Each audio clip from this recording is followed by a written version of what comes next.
कपूर जी, पंचकुला, हरियाणा से। पूज्य महाराज जी, आपके चरणों में कोटि कोटि प्रणाम।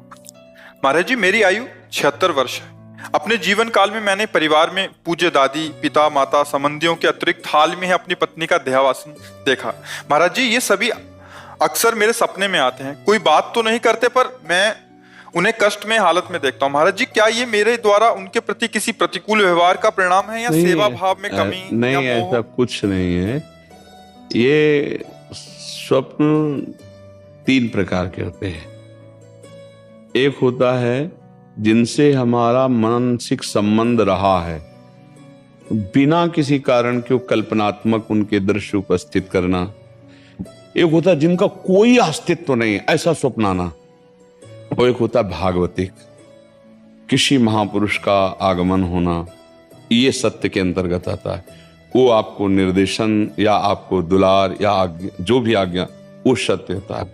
अब ये मन बहुत से संस्कारों से, संबंधियों से जुड़ा है, तो आप देखो कोई इतना ही स्वप्न थोड़ी आता है, कितने स्वप्न आते हैं जिनका कोई मतलब नहीं है। ऐसे ही ये परिवार के सने संबंधियों का जो आता है, उससे दुख सुख का लेना देना नहीं है। हाँ, ये जरूर है कि हम अपने जीवित अवस्था में कर्तव्य का उनके साथ पालन किया कि नहीं किया। अगर किया तो धन्य है, अगर नहीं किया तो अब कर लेना चाहिए।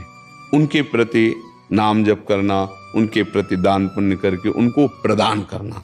जैसे पिता है या पितामह है, ये हम यहाँ से जो भी दान पुण्य करेंगे, जो भी अनुष्ठान कराएंगे, वो ट्रांसफर हो जाएगा, उनको पहुंच जाएगा। ऐसा विधान है। इसीलिए परिवार में चाहा जाता है कि कोई हमारे हो जो कम से कम हमें दान कर सके, पानी दान कर सके, अन्न दान कर सके, या कुछ ऐसा। जैसे नहीं पिंड दान कहा जाता है कि भाई पिंड दान करने वाला तो कोई हो। तो आप अपने पूर्वजों के लिए जो किए हैं वो आपको पता है, व्यवहार कैसा किया है।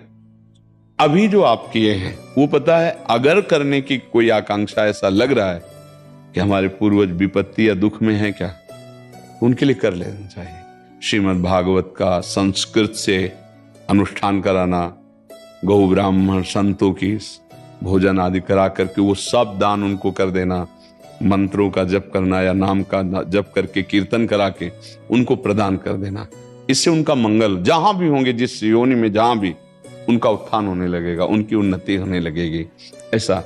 और खास भगवान या भगवान के भक्तों के सिवा स्वप्न में जो कुछ, सब मिथ्या ही होता है। जैसे आप स्वप्न में देखते हैं मैं ये कर रहा हूं, मैं ये कर रहा हूं, तो कुछ होता है क्या? कुछ नहीं होता। अब लोग उसी में फंसा देते कि इस स्वप्न का क्या मतलब हो सकता। कुछ नहीं हो सकता, स्वप्न है। राजा जनक जी एक बार सैया में पड़े सोए और स्वप्न देखला कि हमारा सारा राज्य छिन गया और मैं एक भिखारी बन गया और बहुत भूख लगी है। अब मांगे तो थोड़े से चावल और दाल मिला, तो मटकी में, मिट्टी के पात्र में उन्होंने लकड़ी बीन करके खिचड़ी पकाई। और वो पक्के तैयार होने वाली थी, दो सांड आए, लड़ते हुए ऐसे लड़े कि पूरा बिखर गए। और भूख से व्याकुल, अरे ये क्या, ऐसे पूरा मेहनत किया हुआ सब भोजन, और आंख खुली तो महाराज जनक का सत्याग्रह। तो उनका ये सत्य कि वो सत्य, जो अभी जनक भूखा डोल रहा था, भीख मांगा और वो चावल दाल पका रहा था, वो जनक सत्य या ये सत्य? क्योंकि उस समय ये सत्य नहीं था, इस समय वो तो सत्य कौन है? अब उनके सभा में बड़े बड़े ज्ञानी महात्मा बैठते, तो आकर प्रश्न किया, ये सत्य कि वो सत्य? अब कुछ उसकी व्याख्या हो तो समझ में आवे, ये सत्य कि वो सत्य। अब कोई उत्तर ही ना देवे। तो जब ये बात अष्टावक्र जी को पता चली, तो सभा में नवीन अवस्था थी। सभा में आए और जनक जी से बात की। जनक जी ने पूछा कि ये सत्य कि वो सत्य? तो उन्होंने कहा, ना ये सत्य ना वो सत्य।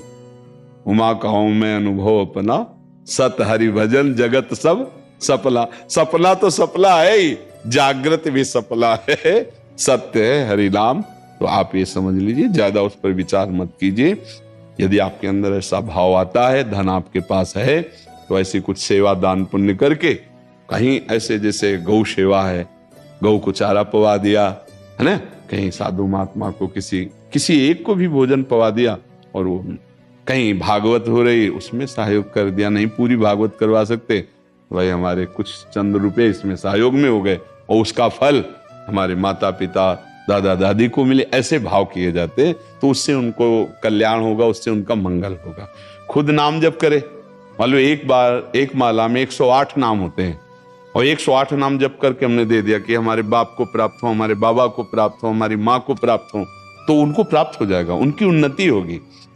एक नाम भी कल्याण कर सकता है, इसलिए स्वयं करे, अर्थ के द्वारा ऐसा करके कर दे, और बकाया ज्यादा स्वप्न का विचार न करे, ये व्यर्थ होते हैं। हाँ, कोई संत महात्मा है, भगवान का आदेश दे, वो बात अलग होती है, बकाया सब व्यर्थ होते हैं। ये व्यर्थ में फंसो मत। अगर स्वप्निक विचारों वालों से बात करोगे तो आपको फंसा देंगे। कुछ नहीं, जब जागृत स्वप्न है तो फिर स्वप्न तो स्वप्न ही है। भगवान शंकर कह रहे, उमा कहूं मैं अनुभव